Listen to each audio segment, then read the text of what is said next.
Once upon a time there was 3.0, and then 3.1 came along and brought a lot of new changes. Let me tell you a story of patch notes.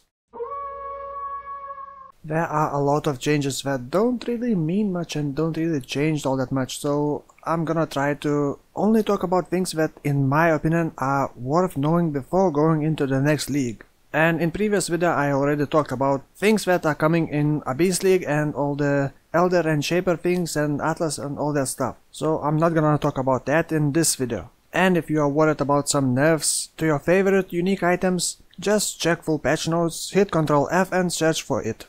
Let's begin! New quest, Queen of the Sands. It's the quest after you do the Stormblade, and the book of skill reward has been moved from the Stormblade to the Queen of the Sands. You can now turn divination cards in at Navale, which is more reason to let her in your hideout. You can now also find all Forsaken Masters in Epilogue Town. Ailment's effectiveness is now shown in character panel. The last league you selected in your character screen will be saved. Very nice quality of life improvement. We finally have timers for flasks. Those timers will be displayed below each flask icon. And also finally debuffs have separate line to buffs. That's about damn time.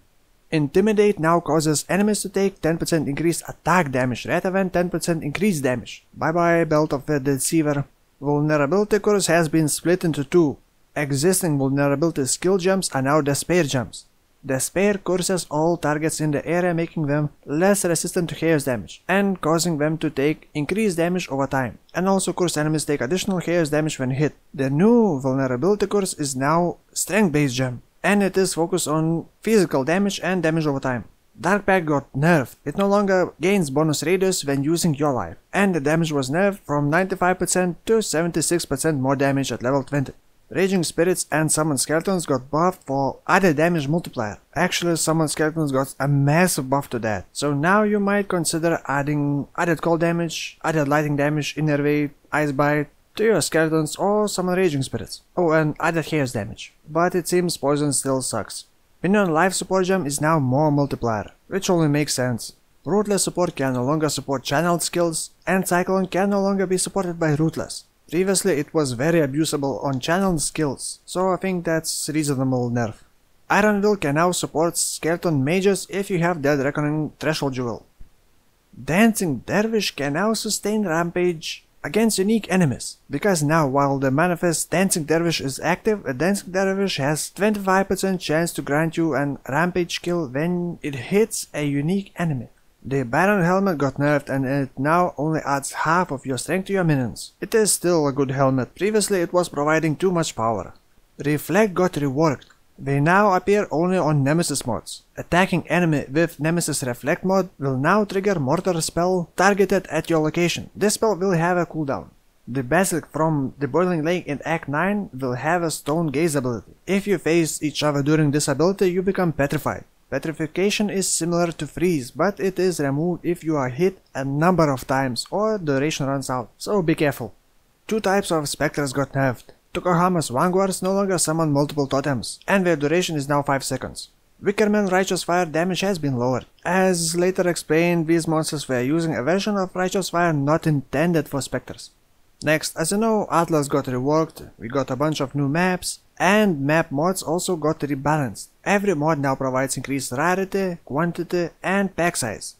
Valpack finally got reworked. It no longer grants instantaneous life leech, and instead doubles the rate of life leech as well as your maximum leech rate, and it has been moved to near duelist area. Adziri's Acuity got changed, but strangely I don't see a nerf to Bloodseeker. Maybe they forgot about it? Because those claws still have instant leech. Notes behind Mind Over Matter got nerfed. Notes that previously granted increased melee physical damage while holding a shield now grants increased physical attack damage while holding a shield, which is a buff to Wonders and Spectral Throw, and probably to a few other skills. And you probably already know that Barrage Helmet enchantment has been nerfed. It is now only obtainable from Eternal Labyrinth and it only gives one additional projectile. Zana League mods have been changed and it now has new level 4 mod. Fortune favors the brave. Cost only 3 chaos. Select Zana mod at random from those available from the device, including any mods you have not yet unlocked. Personally, I will probably be using this mod all the time. And level 8 Zana mod got Breach again. The hedge maze has been completely removed, and all the things in it has been moved to the Imperial Gardens, including Trial of Ascendancy. Remember this. Also be careful of the fuel event in the beacon, because it now spawns extra monster packs. You are no longer required to have equipped fated uniques for prophecy. You can just keep them in your inventory and kill the boss that is required. Fix the book where you could leave Slam out of General Adus' arena without completing the encounter. Also prevented the access to the powder until General Adus is dead. Finally, fix the book where item harvest would sometimes vibrate. Also, GG made another thread in response to 3.0 patch notes. They explain a couple more things that community has shown the concerns about.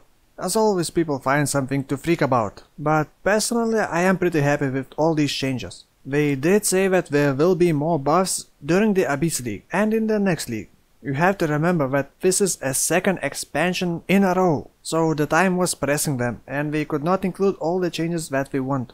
They also mentioned that in 3.2 they will rebalance all the Ascendancy classes. I will include all the links in the description. Like I said, for me it's like 80% positive changes and only 20% negative changes. But what about you? Are you happy with these changes?